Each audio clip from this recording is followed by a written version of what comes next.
मेरे अजीज दोस्तों और बुजुर्गों, मैं आपको बताना जरूरी समझता हूं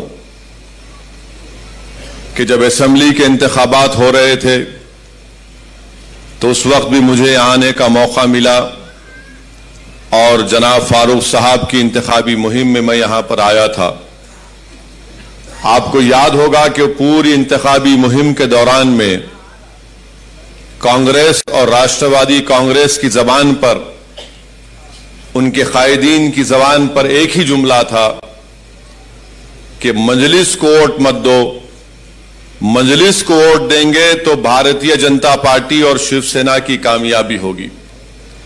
ये आपने सुना था या नहीं सुना था? और हर महाराष्ट्र में पूरा एक मंसूबाबंद तरीके से ये दोनों कांग्रेस और राष्ट्रवादी कांग्रेस, ये औले जौलों की जोड़ी पूरे महाराष्ट्र में सब जगह यही जाते थे।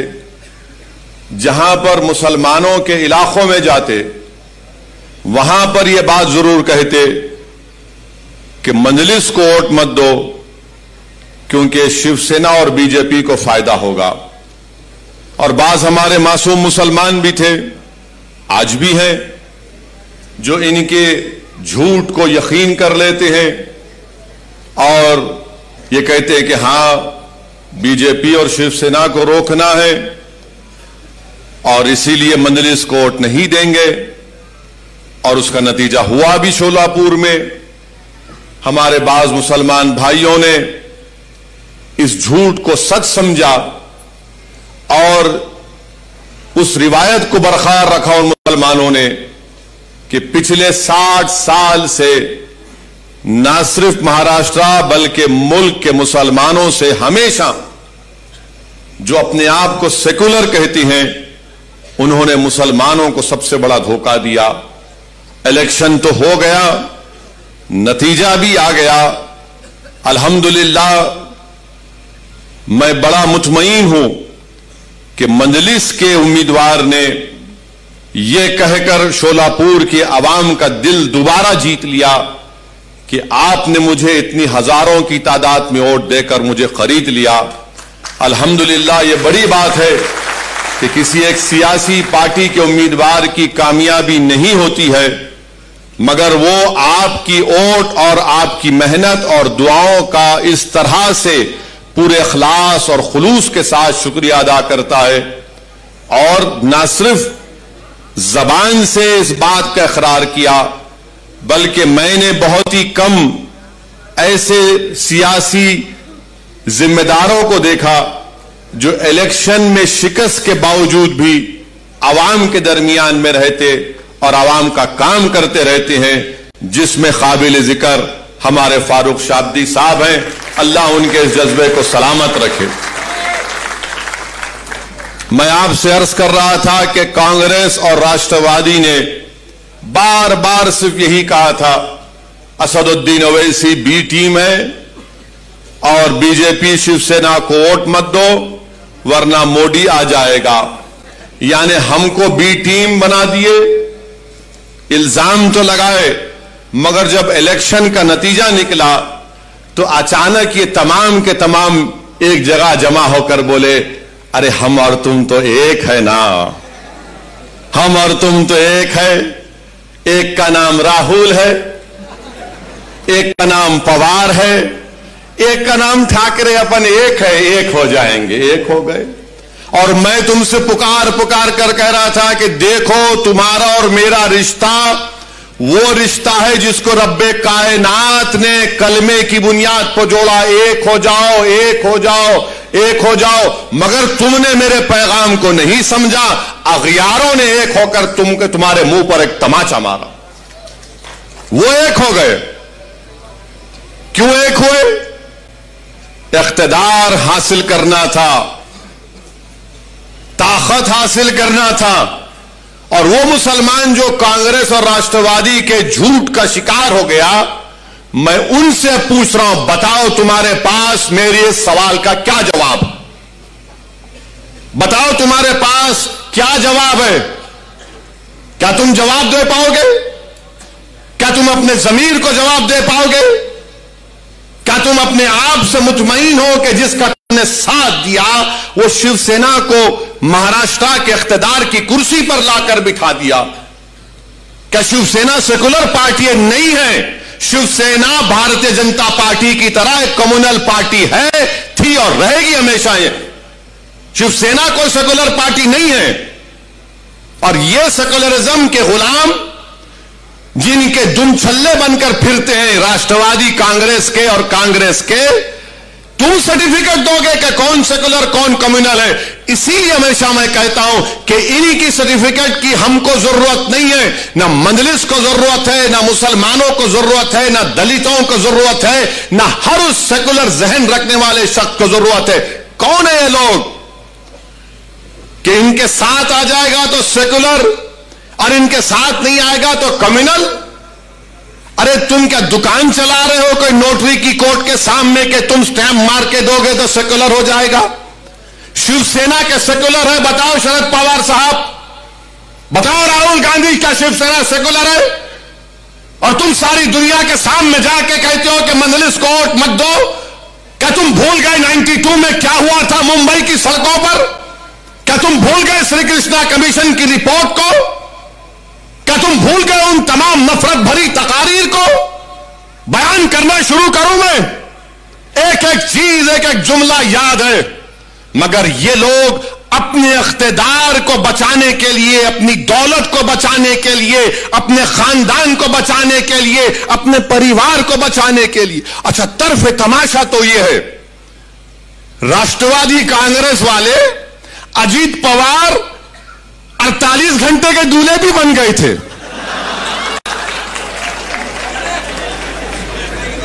अड़तालीस घंटे का कोई दूल्हा बनता है? अजीत पवार और फडणवीस मिलकर शादी कर लिए। अब इसमें दुल्हन कौन थी नहीं मालूम, पवार साहब बताएंगे। हम तो दूल्हे भाई हमेशा के लिए, हमको नहीं मालूम। 48 घंटे के लिए अचानक सुबह सुबह दौड़ रहे हैं, तू मुख्यमंत्री में डिप्टी,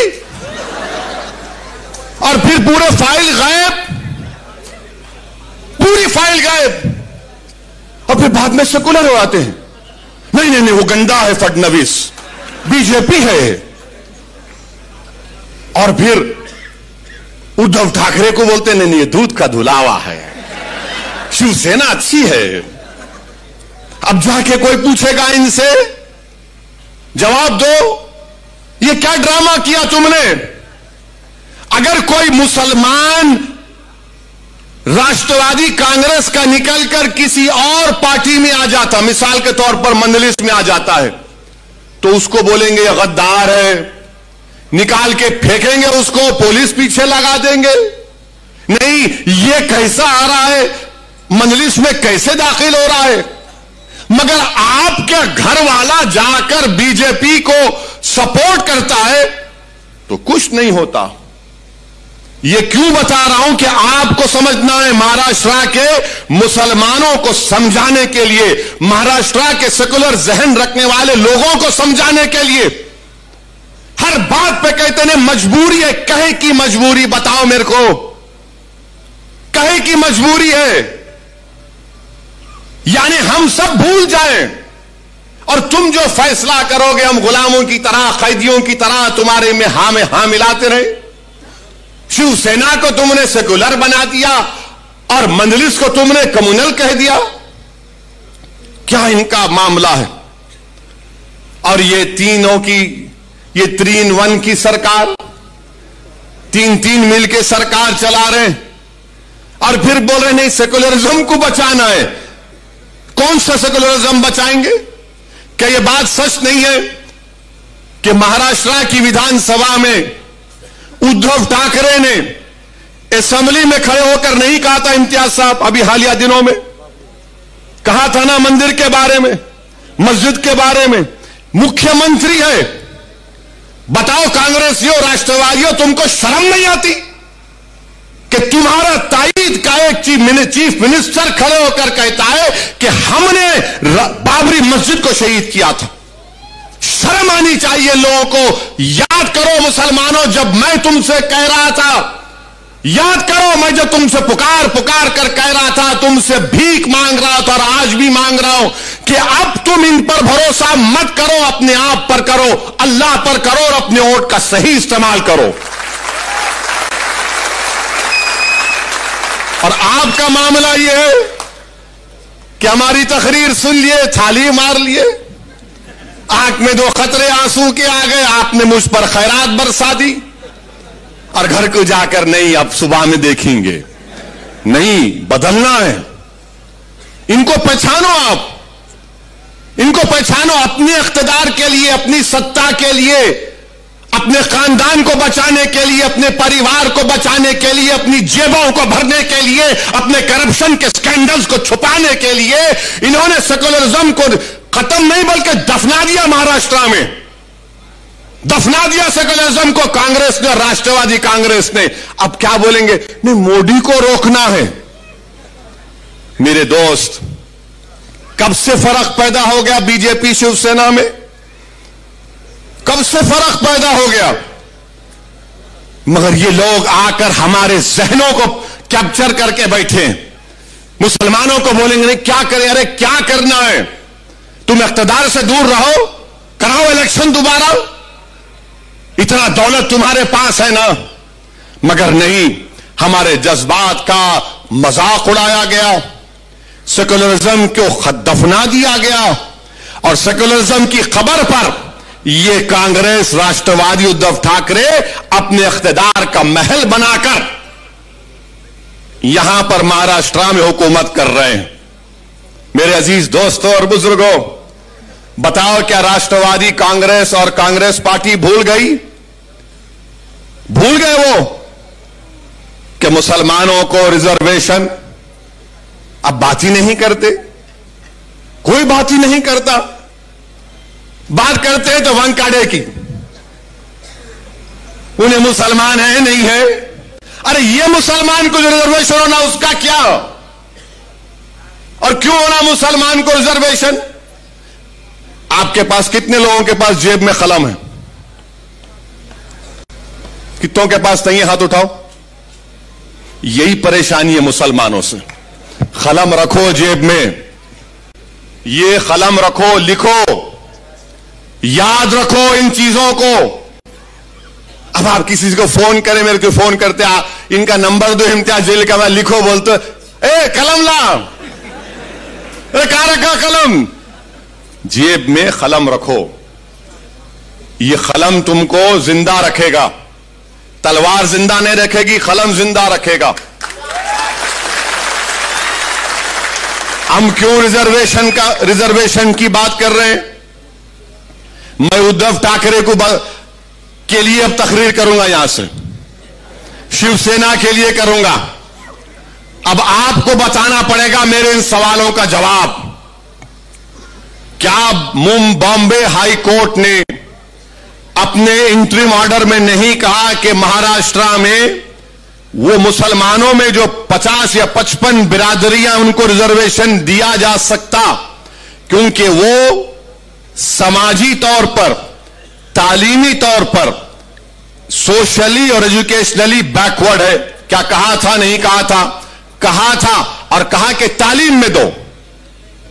उन्होंने कहा कि नौकरियों में भी दे सकते, मगर नौकरियों का जो रिजर्वेशन है उसका कोटा बढ़ गया, मगर तालीम में दो। आपने क्यों नहीं दिया?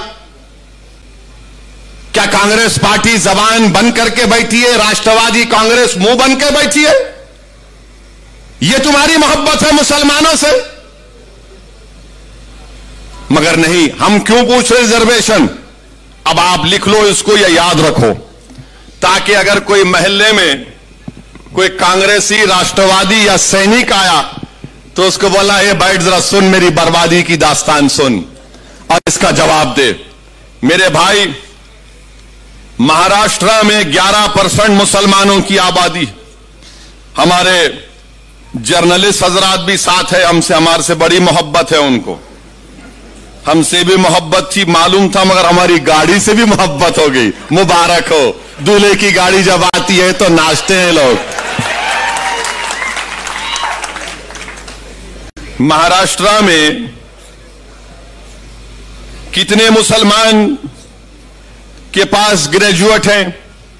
खाली 4% मुसलमान ग्रेजुएट हैं महाराष्ट्र में। कितने हमारे हिंदू भाई हैं? 8.9%। माने ओवरऑल महाराष्ट्र में 8.7 ग्रेजुएट हैं, जिसमें से मुसलमान खाली 4.9 और हमारे हिंदू भाई 8.9। क्या ये आर्टिकल 15 और 16 को सेटिस्फाई नहीं करता कि हम इतने हमारे कम ग्रेजुएट हैं? और फिर इसके बाद आप देख लो ड्रॉप आउट रेट कितना है मुसलमानों का। ड्रॉप आउट रेट, अब आप खुद अंदाजा लगाइए कि जो मुसलमान प्राइमरी में, अगर 22% मुसलमान प्राइमरी स्कूल में है, मिडिल स्कूल में आते आते खाली 13% हो जाता। कितने? प्राइमरी में 22, तो मिडिल में आते आते 13 हो जाता, और वो मैट्रिक में आते आते खाली 12% हो जाता, और हायर सेकेंडरी इंटरमीडिएट में आते आते वो 7.1% हो जाता, और उसके बाद ग्रेजुएट खाली 4 होते। अब आप सोचो कि आपके घर में आपकी औलाद है, उसको आप प्राइमरी स्कूल में डाल दिए, अब तो को स्कूल खुल रहे हैं, यानी अगर 22% मुसलमान के बच्चे प्राइमरी स्कूल में हैं, तो मिडिल स्कूल में आते आते 13% हो जाता, मैट्रिक में आते आते 12% हो जाता, हाई इंटरमीडिएट में, हायर सेकेंडरी में आते आते 7% हो जाता, ग्रेजुएट होते होते 4% हो जाता। यह सबसे कम है, सबसे कम है। ये नहीं देंगे मेरे को रिजर्वेशन, मेरे बच्चे नहीं पढ़ेंगे। क्या उनके मुस्तकबिल में नहीं है कि काबिल बने, पढ़े लिखे बने, डॉक्टर बने, इंजीनियर बने, MBA करे, MCA करे, गवर्नमेंट की नौकरी मिले? मगर नहीं, सेकुलरिज्म को तुमको जिंदा रखना है। तुम सेकुलरिज्म के गुलाम और खैदी बने हुए हैं मुसलमानों। क्या मेरे मुकद्दर में यह लिखा है कि मैं सेकुलरिज्म के ट्रेन के स्टेशन पर हमेशा कूली बनकर इन जालिमों का बोझ उठाऊं? क्या तुम अपनी औलाद के मुस्तकबिल का बोझ नहीं उठाओगे? क्या तुम अपने बच्चों के लिए स्कूल नहीं मांगोगे? क्या तुम अपनी बच्चियों के लिए ग्रेजुएशन नहीं मांगोगे? तुम कब तक इन लोगों की गुलामी करोगे?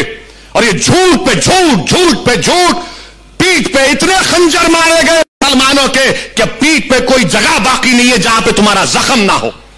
इतना धोखा दिया गया, इससे खून खौलता है जब यह पढ़ता हूं मैं। तो मेरी जबान को अगर कोई कहता है कि ओवैसी की जबान कड़वी है, तो यह क्या है? फिर मैं घर में जाकर सो जाऊं कि मेरी कौम के बच्चों को स्कूल नहीं है? 22% से स्कूल में दाखिला और ग्रेजुएशन तक सिर्फ 4%। क्या गरीबी मेरा मुकद्दर बना दोगे? क्या गुर्बत मेरी जिंदगी में रहेगा और मेरी औलाद भी रहेगी गुर्बत में? मेरे अजीज दोस्तों और बुजुर्गों, यह बर्बादी की दास्तान है महाराष्ट्र के मुसलमानों की। और फिर ये बोलते, आपको यह भी बताना चाहूंगा, यह पूरा डेटा है। मीडिया के लोग अगर ये समझ रहे कहां से लाया, मैं दिमाग से नहीं लाया हूं, पढ़ के लाया हूं। और मैं कोई ऐसा बोलने वाला नहीं हूं, मैं उसकी तरह नहीं हूं जिसने कहा था किसानों को कैनाल में पानी नहीं आया तो जाके मुंह दो, उसको दिमाग नहीं होगा, मेरे को बहुत दिमाग है।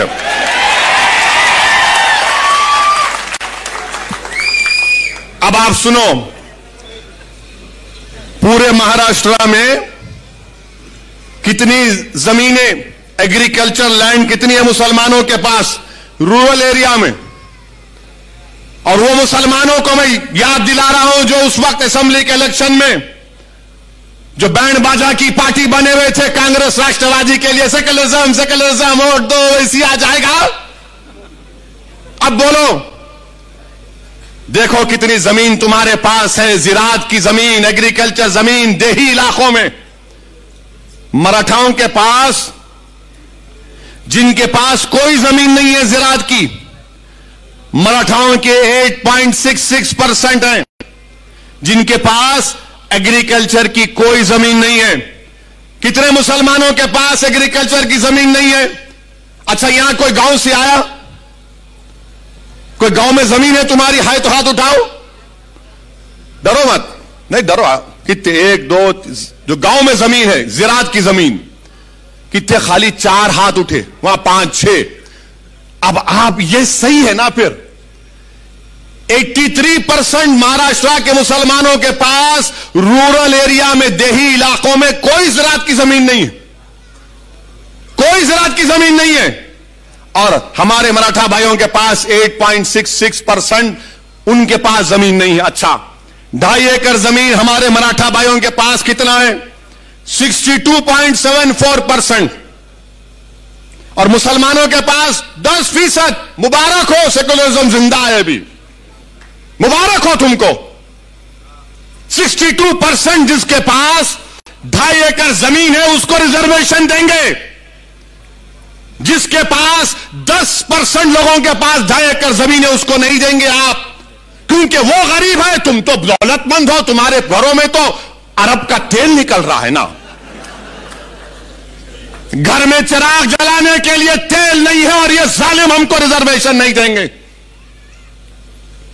और फिर जिसके पास 5 एकड़ जमीन है, हमारे मराठा भाइयों, 19% मराठा भाइयों के पास 5 एकड़ एग्रीकल्चर रूरल एरिया में लैंड है। मुसलमानों के पास कितनी?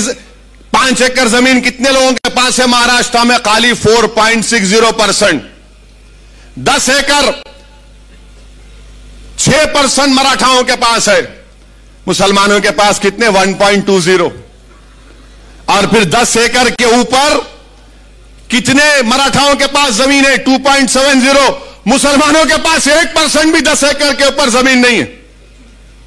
देखो आपको मुसलमानों, खास तौर से मुबारक उन लोगों को जो सेकुलरिज्म के झूठे वादे पर ये राष्ट्रवादी कांग्रेस को वोट देते, बल्कि गुलामी करना उनका मुकद्दर समझते।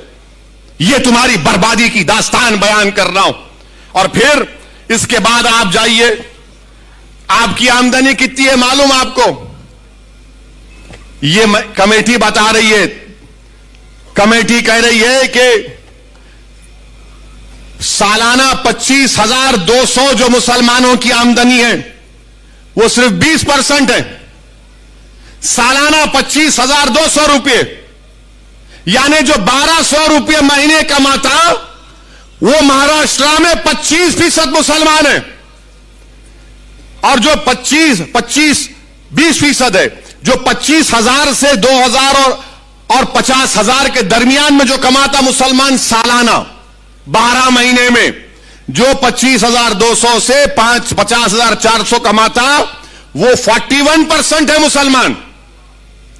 और जो 50,000 से 72,000 जिसकी सालाना आमदनी है वो खाली 20% है मुसलमान।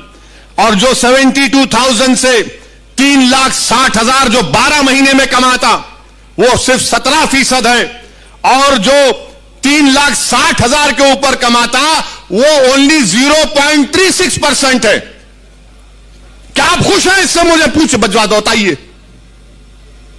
क्या आपको शौक नहीं है कि आपकी आमदनी बढ़े, ताकि आप अपने बच्चों की शादी कर सके, अपने बच्चों को पढ़ा सके? ये हमारा ड्रॉप आउट रेट क्यों गिरता?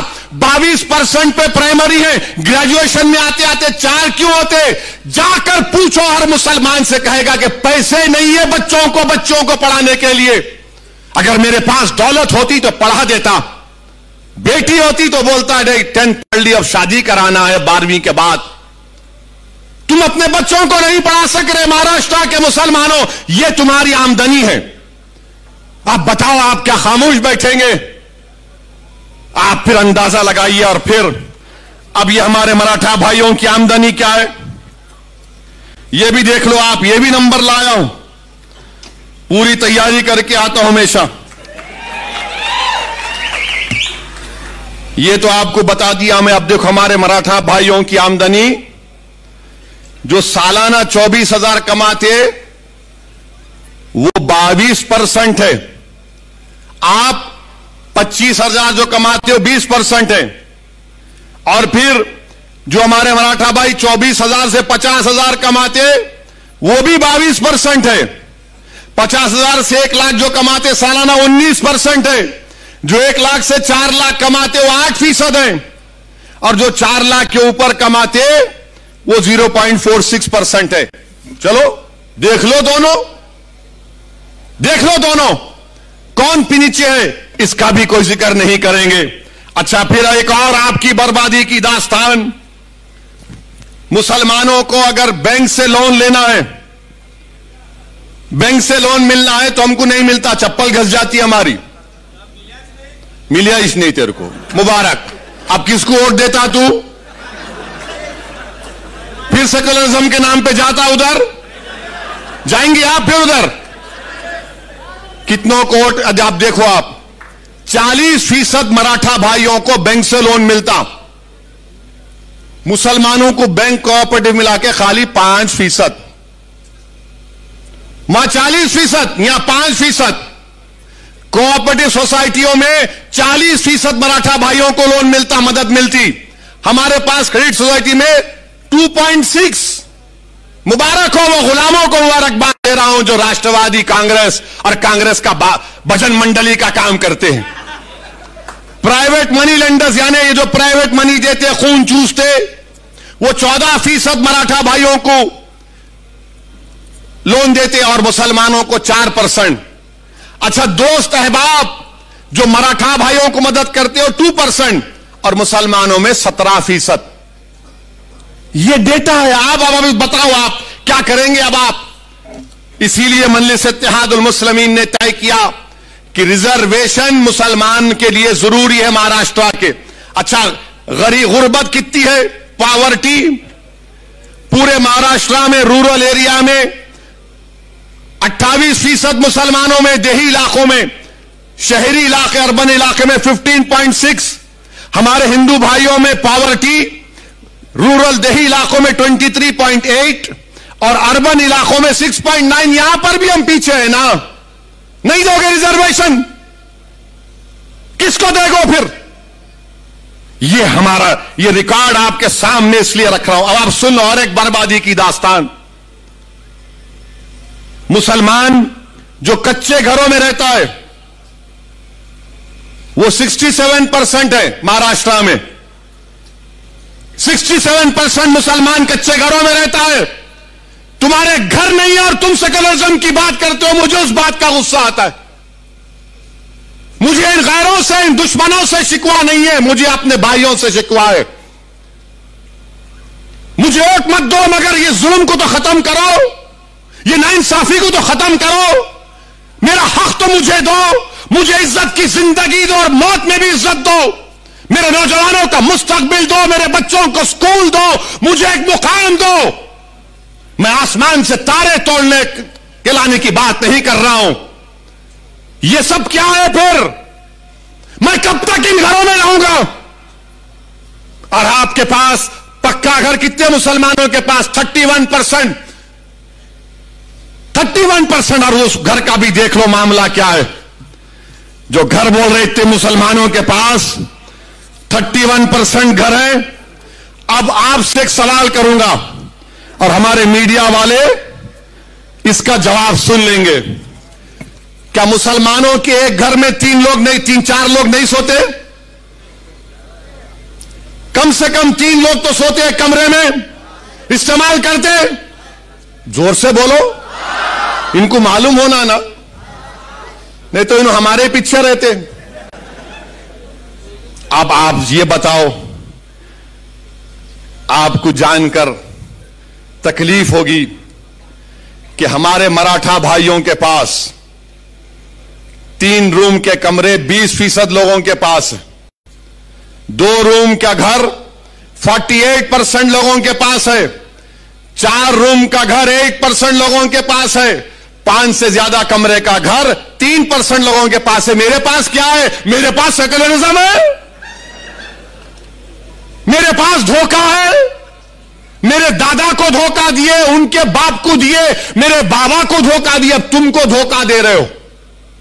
नौजवानों, कल मुस्तकबिल तुम्हारा होगा, तुमको अपना हक हासिल करना पड़ेगा। तुम्हारे वालिद ने तकालीफ उठाई, तुम्हारे दादा ने तकालीफ उठाई। हमने जिन्ना के पैगाम को ठुकराया, हमने भारत को अपना वतन माना और मानते रहेंगे। हमने संविधान को माना मगर जमहूरियत को माना। यह कौन सी जमहूरियत है कि आप मुझे गरीब रख रहे हैं? मेरे अजीज दोस्तों और बुजुर्गों, यह आपके सामने इसलिए कह रहा हूं। अच्छा, कितने मुसलमान स्लम में रहते हैं?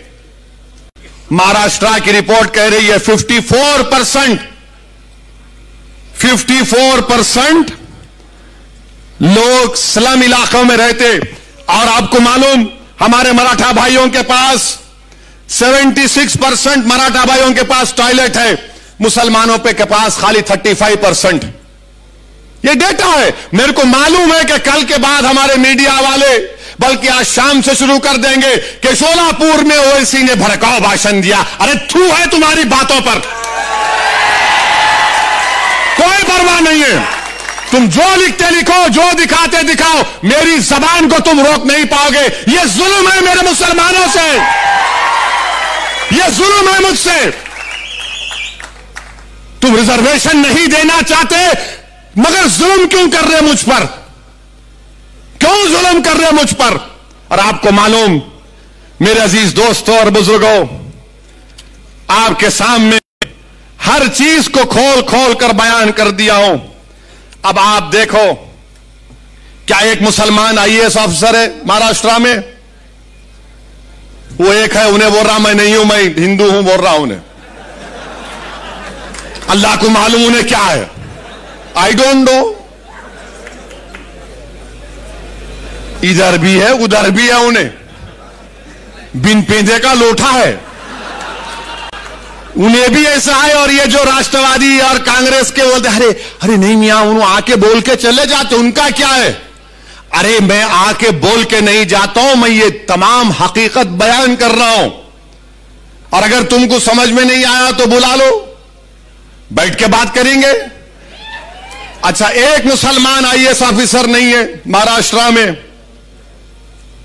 आईपीएस ऑफिसर हमारे मराठा भाइयों के 28% आईपीएस ऑफिसर है मराठा भाई। कितने हैं? आपके कितने हैं? 1.9%। बजाओ थाली अब। 28% है। उनको रिजर्वेशन देने की बात ये तमाम, ये तीनों कर रहे हैं। ये अमर अकबर एंथनी की जोड़ी। हमको नहीं देंगे। भारत का गवाह भरता ही नहीं है उनका। 28% आईपीएस ऑफिसर। अच्छा, मंत्रालय में कितने हमारे मराठा भाई काम कर रहे हैं? 16.17%। यानी मराठा भाइयों की आबादी इम्तियाज साहब 33% है। यानी 33% आबादी हमारे मराठा भाइयों की है। आधे से ज्यादा आईएएस ऑफिसर हैं। 28%, 33% पॉपुलेशन, 28% आईपीएस ऑफिसर। आईएफएस कितने हैं मालूम आपको?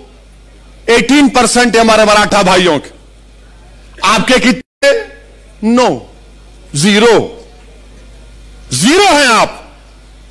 मेरे अजीज दोस्तों और बुजुर्गों, ये नाइंसाफी की तमाम बातें मैंने आपके सामने रख दिया।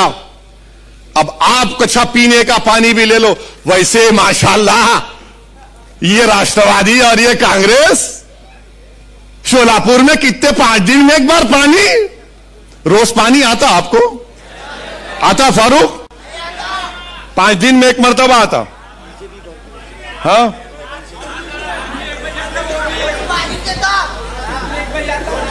रात में 1 बजे आता। और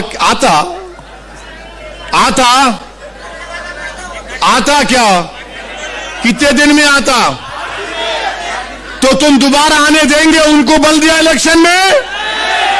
तुम आओगे इंशाअल्लाह ताला। जो पानी नहीं दिए, रिजर्वेशन नहीं दिए, वो घर में बैठेंगे इंशाअल्लाह ताला। यानी ये देखो, आप पानी का भी लिखा हुआ है डेटा। अब तुमको मैं मोटर लगा के जा रहा हूं, ये डेटा देके खींच, अब दबा के मोटर लगा और खींच अपना रिजर्वेशन। अब तुमको मोटर का काम करना है। अब तुम खामोश नहीं बैठोगे, लगाओगे मोटर। राष्ट्रवादी कांग्रेस बीजेपी शिवसेना मोटर, ये देख खींच, ये काम करना है आपको।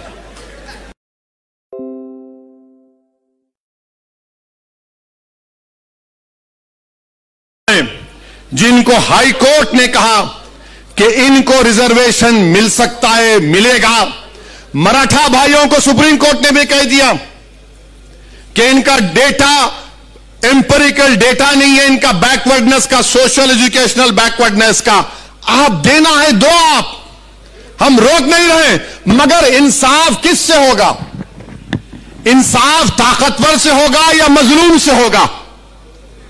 इंसाफ किससे होगा बताओ? इंसाफ ताकतवर से होगा, मजलूम से होगा?